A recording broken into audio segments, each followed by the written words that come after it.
Miracle 6. 4 Little Words. It was 1970, and there had never been a non-commercial Christian radio station in South Florida where the college I described in the last chapter was located. While there were a number of Christian businessmen, some with resources, who had envisioned such a station, the challenges seemed insurmountable.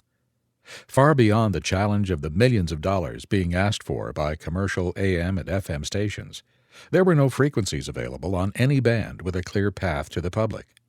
Only one frequency was even a possibility, and it was perilously close to the frequency of Channel 6 television in Miami.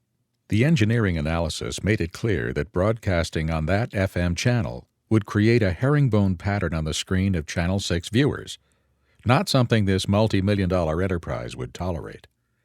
The engineers said there was only one solution. If the college mounted its antenna on the same antenna as Channel 6, the interference would be eliminated because the ratio of signal strength would remain constant. The engineering department at the Federal Communications Commission in Washington concurred with our analysis. The college's board chairman, an electronics engineer, and I visited the manager of Channel 6 to request lease space on their huge tower on the south end of the state. The manager was pleasant, but indicated that this wasn't going to happen. "We don't have our full license from the FCC. We're still operating on a construction permit, and we aren't about to risk our status with the commission by accommodating your request. Actually, we'd love to rent you space.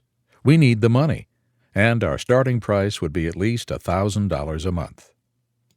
The door was slammed shut. Our station vision was dead.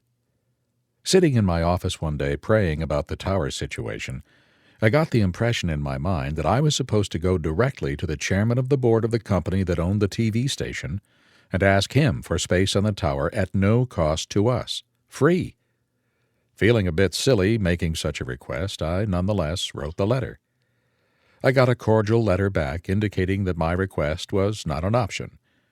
Oh well, I thought, it was a nice try. When I shared what I had done with the college board of directors, I got looks that conveyed a kind of condescending, "oh well, he didn't know any better" message. A few weeks later, I received mail from the FCC. In the envelope was a copy of a letter addressed to the station manager at Coral Television Incorporated, the owner of Channel 6 Television. It contained the following message from the head of the FCC's broadcasting division. "The FCC is interested in fostering educational broadcasting. The college has had a request with the FCC for more than 2 years requesting use of FM frequency 89.7 for a non-commercial educational station. FCC experience has indicated that when Channel 6 is in use in a region, interference is caused by broadcasting on this frequency unless the two entities mount their antennas on the same tower."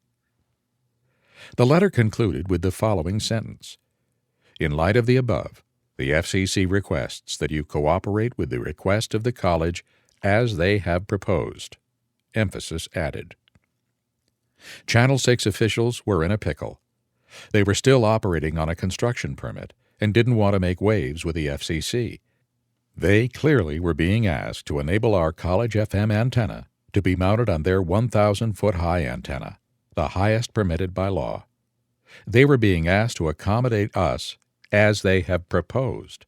Remember, in my letter, I proposed to the chairman of the corporation that we have the space free.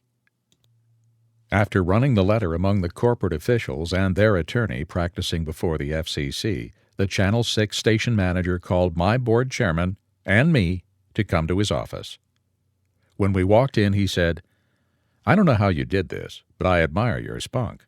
Will you at least reimburse us for our out-of-pocket expenses?" We agreed.